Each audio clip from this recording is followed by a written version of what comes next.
That is a movement that will, also movements have times, okay? You can't be on the street for too long. The people get tired. But a movement that will come closer to it is going to sweep everybody. And what is the timing now? The thought is that it is a movement of new people who believe that we must be moderate. We must not be extreme.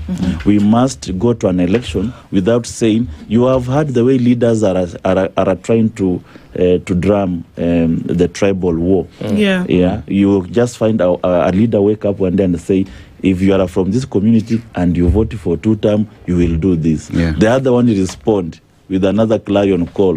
If you are in this community, that is now trying to cause tribal war. And remember, tribal war is so convenient for a regime that is in place. Because if people fight during an election, who remains the president?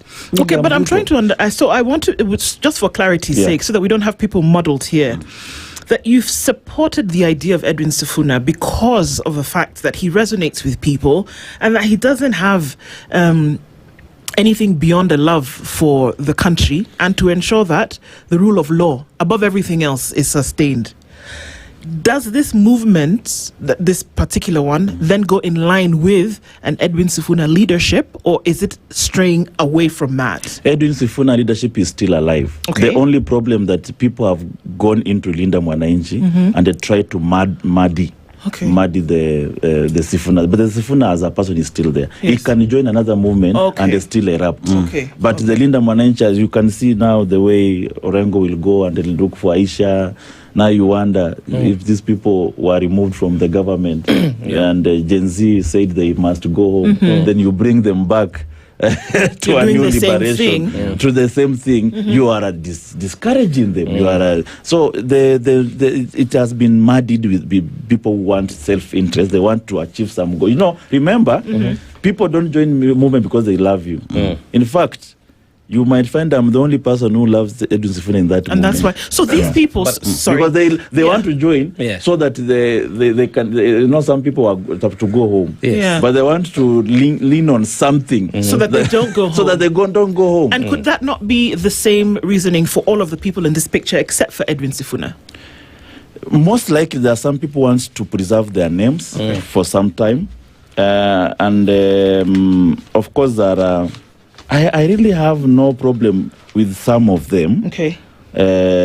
Because you see, you have also to give to them. Longevity should not be a crime, but is when you are in leadership, what did you do? We can even have an old man as a president now. I mean, I've even supported Maraga. It doesn't mean that you must be young. But it's that when you are in leadership, when you are in Supreme Court, you nullified an election. There is something to your name. When you are in the position of leader, there is something you did for the country. But should it turn out that your preferred presidential candidate turns out to be a project of the former president, then we will leave him on the street alone. Because, we don't want also projects. We want projects of the people. Because projects of individuals can be brought to satisfy the interest of that individual. So if we recognize that you look like a project, you quack like a project, you swim like a project, then you will walk alone. So one asks the question then, if I'm just going to ask the question directly. When you started the movement, you and Sifuna were close, pretty much going across the country talking to Kenyans. Over time, we've seen you kind of stay away from these meetings that have been there. And one asks the question then, when Kenyans identified with the movement and saw this as the alternative that they want, as the future that they want, do you think that as we speak right now, Linda Mwananchi has lost the plot by seemingly courting or being in bed with those that Kenyans have said no to? And how does that then affect the movement moving forward? We cannot condemn Linda Mwananchi now because it is still sailing. It is just going through turbulence and the waves. The storm is strong. We are just worried that the storm can actually sway it away on the shore. And that's why we are saying they must steer the ship clearly from the direction it started, the direction it was shot from. And we are just also being apprehensive that we do not also fail to achieve the call of our generation. So this is a caution. It is not saying, condemning that the movement has lost. No. Going through turbulence does not mean you'll not reach the destination. You can pass through the turbulence and arrive at the destination. But if you do not control the ship so well during the turbulence moment, you will definitely go astray. So that is a caution I'm giving. I'm the beginner, the founder of this movement. There was an idea behind it. Please, let's be careful. People who come in, what is there can be people who have been sent to destroy it. I mean, we have heard these people serve in the same cabinet. Trojan horses. Trojan horses are always there in politics. Yeah, they are decoys. Correct. They send decoys, and you think they are singing your song only to direct the movement in the wrong direction. And I remember these are some of the people.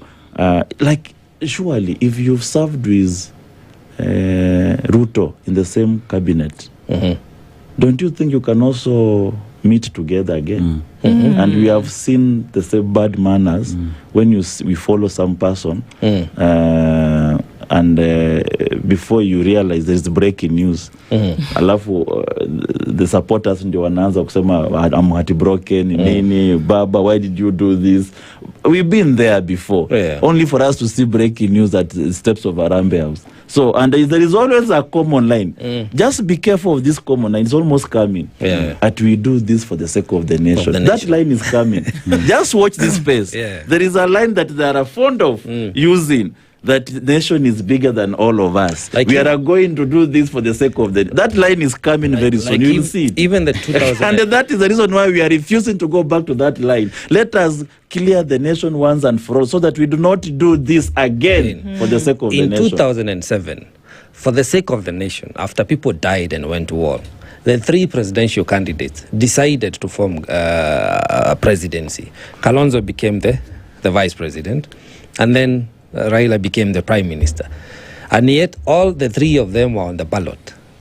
So for the sake of the nation, we find ourselves, as you're saying, making decisions that have already costed us, not just economically, but lives.